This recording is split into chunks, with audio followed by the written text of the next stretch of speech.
Hello friends, नमस्कार। स्वागत है आप सभी का मेरे यूट्यूब चैनल पर। तो आज मैंने जो टॉपिक लिया है वो एक तरह का एनर्जी यूनिट है जिसे हम MTOE बोलते हैं। ठीक है। वैसे तो एनर्जी के बहुत सारे यूनिट हैं, जैसे कि जूल होता है, कैलोरी होता है, अर्ग होता है और ब्रिटिश थर्मल यूनिट या BTU कह सकते हैं। वैसे ही एनर्जी का एक और यूनिट होता है जिसे हम MTOE कहते हैं। ठीक है। तो उसी से रिलेटेड मैंने ये क्वेश्चन लिया है। तो पहले क्वेश्चन को स्टार्ट करूं, मैं आपको पहले समझा देता हूं कि MTOE होता क्या है। ठीक है। तो आप समझ लीजिए इसे। ये मैंने पेपर पर उसका एक्सप्लेनेशन लिखा हुआ है। ठीक है। जब हम 1 kg ऑयल को बर्न करते हैं तो उससे 10,000 किलो कैलोरी की एनर्जी जो है रिलीज़ होती है। ओके। तो अगर 1 टन ऑयल को बर्न करेंगे तो 1 टन यानी कि 1,000 किलो। ठीक है, 1,000 किलोग्राम। इसको जब बर्न करेंगे तो 1,000 मल्टीप्लाई हो जाएगा 10,000 से, 10,000 किलो कैलोरी से। तो जब ये मल्टीप्लाई हो जाएगा तो ये आएगा 10⁻7। 1 2 3 4 5 6 7 7 जीरो है, तो 10⁻7 किलो कैलोरी हो जाएगा। तो ये जो 10⁻7 किलो कैलोरी है, यही एक MTOE है। ठीक है। तो यहाँ पर हमने कितना क्वांटिटी में ऑयल को लिया है? 1 टन को लिया है। ठीक है। 1 टन को 1 मीट्रिक टन भी बोलते हैं। क्या होता है, जब ब्रिटिश प्रणाली में जब हम यूनिट लेते हैं तब ये जो यूनिट जो है वो टन से मीट्रिक टन हो जाता है। जो भी ब्रिटिश यूनिट होता है वो मीट्रिक में ही रहता है। ठीक है। तो जो भी वेटेज की चीज़ें हैं, तो जैसे कि हम बोलते हैं ये 1 टन है, 5 टन है, 10 टन है, तो उसे ब्रिटिश यूनिट में मीट्रिक टन कह करके बोलते हैं। ठीक है। तो यहाँ पर 1 टन ऑयल को बर्न करने पर कितना एनर्जी प्रोड्यूस हुआ? वो हुआ 10⁻7 किलो कैलोरी। ठीक है, किलो कैलोरी। यहाँ पर C आ जाएगा। ओके। तो 1 टन यानी कि 1 मीट्रिक टन। ठीक है। तो 1 metric ton of oil equivalent ये हो जाएगा 10⁻7 किलो कैलोरी।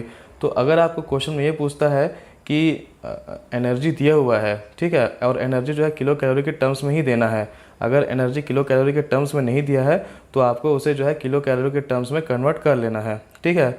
तो जब भी क्वेश्चन में पूछता है कि MTOE में एनर्जी की वैल्यू फाइंड आउट करिए। ठीक है। तो आपको क्वेश्चन में पहले तो एनर्जी की वैल्यू किलो कैलोरी में निकालनी है, फिर जब वो एनर्जी किलो कैलोरी के टर्म्स में आ जाती है तब उस किलो कैलोरी को 10⁻7 से डिवाइड कर देना है। ठीक है। तो जो वैल्यू आएगा वो MTOE के टर्म्स में आएगा। ठीक है। तो आपको ये समझ में आ ही गया होगा। ठीक है। तो आइए क्वेश्चन को सॉल्व करते हैं।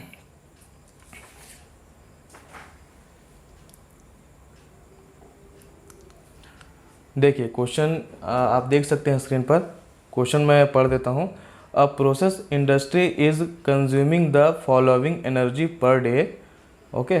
3,000 kilogram of furnace oil for thermic fluid heater, 5,000 kilogram of coal and 3,000 kilogram of rice husk for boiler, 15,000 kilowatt hour of purchased electricity from grid, 10,000 kilowatt hour of self generated electricity through DG sets. Okay, so CV of all fuels: furnace oil 10,000 kilocalorie per kg, coal 5,000 kilocalorie per kg, rice husk 3,000 kilocalorie per kg, HSD यानी इसका मतलब होता है high speed diesel. ठीक है। HSD 10,500 kilocalorie per kg. Okay, so specific fuel consumption of DG sets 3.5 kilowatt hour per kg of HSD. Calculate input energy consumption in terms of MTOE। यानी कि अपने को जो है टोटल एनर्जी निकालना है MTOE के टर्म्स में। तो पहले मैंने आपको क्या बताया था, स्टेप बताया था कि कोई भी एनर्जी जो निकालनी है वो पहले किलो कैलोरी के टर्म्स में आप निकाल लीजिए। जब सारी एनर्जी किलो कैलोरी के टर्म्स में निकल जाएगी तब आप उसे जो है 10⁻7 से डिवाइड कर दीजिए, तो जो वैल्यू आएगा वो MTOE में ही आएगा। ठीक है, सिंपल। ओके। तो मैं अब क्या करूँगा, जो सारी एनर्जी है उसे मैं किलो कैलोरी के टर्म्स में फाइंड आउट करूँगा। ठीक है। तो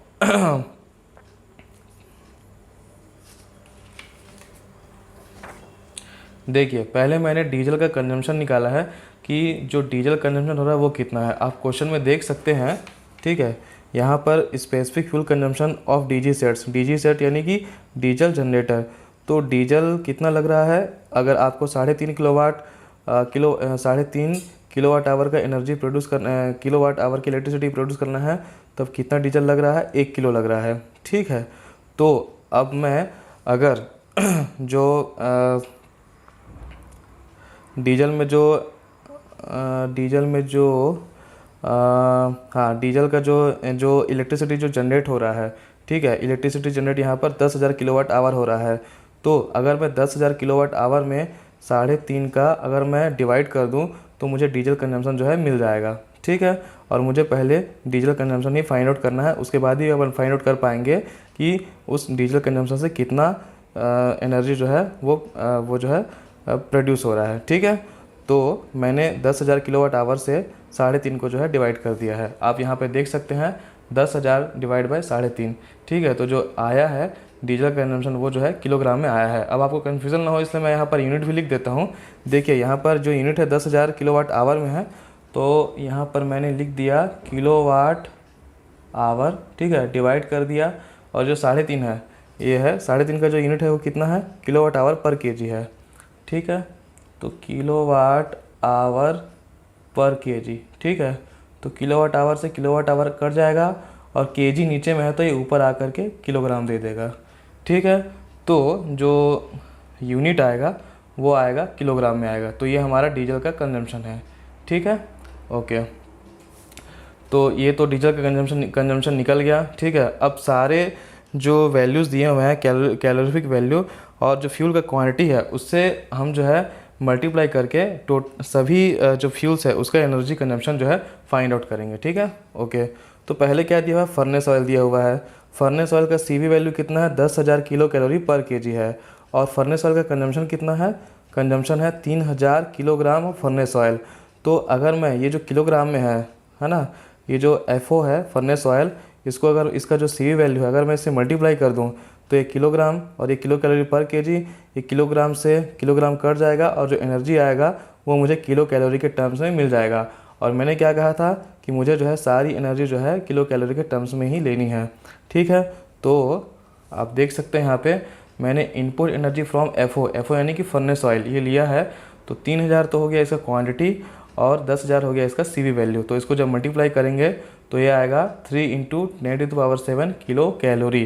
ठीक है, इतना ये जो है आएगा, ये हो जाएगा input energy from furnace oil. ठीक है, अब सेकंड क्या दिया है, सेकंड दिया है कोल। तो कोल का CV वैल्यू कितना है, 5,000 किलो कैलोरी पर केजी है। ठीक है, तो 5,000 किलो कैलोरी पर केजी है, और यहाँ पर कोल का कंजम्पशन भी 5,000 किलोग्राम है। तो दोनों को मल्टीप्लाई करके टोटल एनर्जी जो है वो फाइंड आउट कर लेंगे। ओके, तो इनपुट एनर्जी फ्रॉम कोल वो कितना हो जाएगा, 5,000 जो कि कंजम्पशन ऑफ कोल है, इंटू 5,000 जो कि CV वैल्यू ऑफ कोल भी है। तो जब इसको मल्टीप्लाई करेंगे तो आएगा 5 × 5 25 × 10⁻⁶, क्योंकि यहाँ पर 0 कितने हैं, 3 और 3 6 हैं। ठीक है, तो अब इसे जो है 10⁻⁷ में कन्वर्ट कर देना है। यहाँ पर भी 10⁻⁷ में ही कन्वर्ट हुआ था, और इसको भी 10⁻⁷ में कन्वर्ट कर देंगे। तो 1 दशमलव पीछे लेंगे तो यहाँ पर जो है ये 7 आ जाएगा। ठीक है, तो 2.5 × 10⁻⁷ किलो कैलोरी। 10⁻⁷ किलो कैलोरी के टर्म्स में मैं इसलिए ले रहा हूँ क्योंकि मुझे जो है लास्ट में सारे एनर्जी को जोड़ के 10⁻⁷ से डिवाइड करना है। और अगर मैं अभी से ही यहाँ पर इसे जो है कन्वर्ट कर दूँ 10⁻⁷ के टर्म्स में, तो मुझे आगे जा कर के 10⁻⁷ से डिवाइड करने में ईजी रहेगा। इसलिए मैंने जो है सारे वैल्यूज़ को 10⁻⁷ के टर्म्स में लिया हुआ है। ठीक है, ओके, तो अब थर्ड क्या है, थर्ड यहाँ पर है राइस हस्क। ठीक है, तो राइस हस्क का जो CV वैल्यू कितना है, राइस हस्क का CV वैल्यू है 3,000 किलो कैलोरी पर केजी, और राइस हस्क का जो कंजम्पशन है वो कितना है, 3,000 किलोग्राम है। ठीक है, तो दोनों का मल्टीप्लाई कर लिए 3,000 × 3,000, और इसी ये जो है मल्टीप्लाई हो करके आ गया 0.9 × 10⁻⁷ किलो कैलोरी हो गया। ठीक है, अब इनपुट एनर्जी फ्रॉम ग्रिड है ना। ओके, तो ग्रिड में कितना जो इलेक्ट्रिसिटी है वो जनरेट हो रहा है, वो हो रहा है 15,000 यूनिट, यानी कि 15,000 किलोवाट आवर। ठीक है, तो अब मुझे इसको किलो कैलोरी में कैसे कन्वर्ट करना पड़ेगा। अभी मैंने आपको पिछले के कुछ वीडियो में बताया था कि 1 किलोवाट आवर होता है 860 किलो कैलोरी। 1 किलोवाट आवर होता है 860 किलो कैलोरी। तो अगर मैं 15,000 में 860 का मल्टीप्लाई कर दूं तो मुझे किलो कैलोरी के टर्म्स में एनर्जी कंजम्पशन मिल जाएगा। ठीक है, तो वही मैंने किया है। आप देख सकते हैं इनपुट एनर्जी फ्रॉम ग्रिड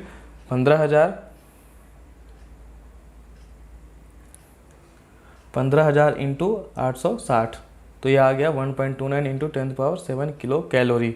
ठीक है, अब देखिए मैंने यहाँ पर जो है डीजल कंजम्पशन जो निकाला था, ठीक है, उसका यूज़ यहाँ पर लास्ट पॉइंट पे है। ठीक है, तो यहाँ पर आप HSD यानी कि डीजल का जो है कैलोरी की वैल्यू देख सकते हैं कितना है, 10,500 है। ठीक है, अब यहाँ पर क्योंकि डीजल का क्वांटिटी नहीं दिया था कि कितना है, तो उसको जो है हमने यहाँ पर फाइंड आउट किया है कि डीजल का क्वांटिटी पर डे कितना है, 2857 है। ठीक है, तो 2857 है, तो 2857 में मैं अगर इसका जो CV वैल्यू है 10,500, अगर इसको मैं मल्टीप्लाई कर दूंगा तो डीजल का जो एनर्जी है वो निकल जाएगा। तो वो वैल्यू आ जाएगा 2.9 इंटू 10⁻7 किलो कैलोरी आ जाएगा। ये डीजल का टोटल इनपुट एनर्जी आ जाएगा। ओके, ठीक है, तो अब मैं क्या करूँगा, सारे एनर्जी को जो है अब जो है लास्ट में टोटल को ऐड कर दूंगा। ठीक है, ओके।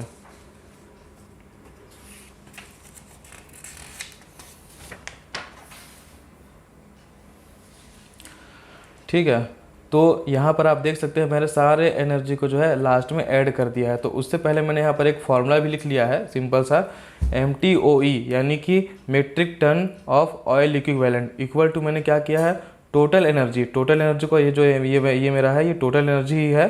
तो total energy in kilo calorie, तो टोटल एनर्जी जब भी लेंगे तो किलो कैलोरी के टर्म्स में लेंगे और उसको डिवाइड कर देंगे 10⁻7 में, तो जो वैल्यू आएगा वो MTOE के टर्म्स में आएगा। ठीक है, तो यहाँ पर जो भी मेरा एनर्जी था, ठीक है, आप देख सकते हैं क्वेश्चन में 3 इंटू 10⁻7 है, 3 इंटू 10⁻7 है। ओके, और क्या है, 2.5 इंटू 10⁻7 है, तो यहाँ पर 2.5 इंटू 10⁻7 भी है। ओके, 0.9 इंटू 10⁻7 है, तो 0.9 इंटू 10⁻7 है। ओके, और 1.29 इंटू 10⁻7 है, तो यहाँ पर भी 1.29 इंटू 10⁻7 है, और लास्ट बच गया 2.9 इंटू 10⁻7। ठीक है, तो यहाँ पर भी 2.9 इंटू 10⁻7 है। तो ये सारे एनर्जीज़ को अगर मैं जोड़ दूँ तो मेरा टोटल एनर्जी मुझे जो है मिल जाएगा। तो सारे एनर्जी को जोड़ करके डिवाइड कर देते हैं 10⁻7 से, तो 10.59 जो है आएगा। ठीक है, ओके।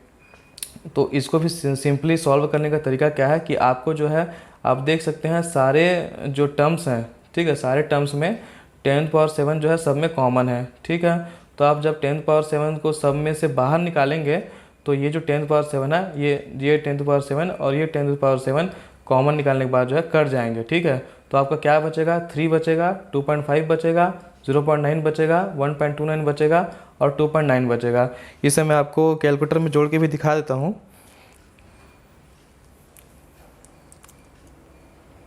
ये देखिए, तो जो बच गया है उसे मैं जोड़ देता हूँ। तो 3 प्लस 2.5 प्लस 0.9 प्लस 1.29 प्लस 2.9, अब इसको इक्वल कर देंगे तो ये हो जाएगा 10.59। ठीक है, तो 10.59 हो जाएगा, तो मैंने यहाँ पर वही लिखा है 10.59। ठीक है, तो सिंपली आप जो है इसे ऐसे सॉल्व करके इसका जो है आंसर कर सकते हैं। ठीक है, ओके। तो ये जो वैल्यू आएगा ये आएगा 10.59 metric tons of oil equivalent. ठीक है, तो यही इसका जो है आंसर होगा। ठीक है, तो आप इस तरीके से MTOE से रिलेटेड जो भी क्वेश्चन आते हैं आप उसको जो है सॉल्व कर सकते हैं। ये बहुत ही सिंपल क्वेश्चन है, बट ये क्वेश्चन ऑलरेडी एग्जाम में आया है और ये आता भी है, तो मैंने इसको जो है लिया हुआ है। ठीक है, तो थैंक यू। अगर आपको वीडियो मेरा पसंद आया हो तो आप मुझे कमेंट करके ज़रूर बताएं कि आपको ये वीडियो कैसा लगा, और मुझे कमेंट करके ये भी बताएं कि आपको एनर्जी मेजर में और किस टॉपिक से रिलेटेड आपको वीडियो चाहिए, तो मैं उस टॉपिक से रिलेटेड जो है वीडियो भी पोस्ट कर दूंगा। ओके, तो थैंक यू वेरी मच। अगर आपको मेरा वीडियो पसंद आया हो तो लाइक करें, सब्सक्राइब करें एंड शेयर करें। Thank you very much.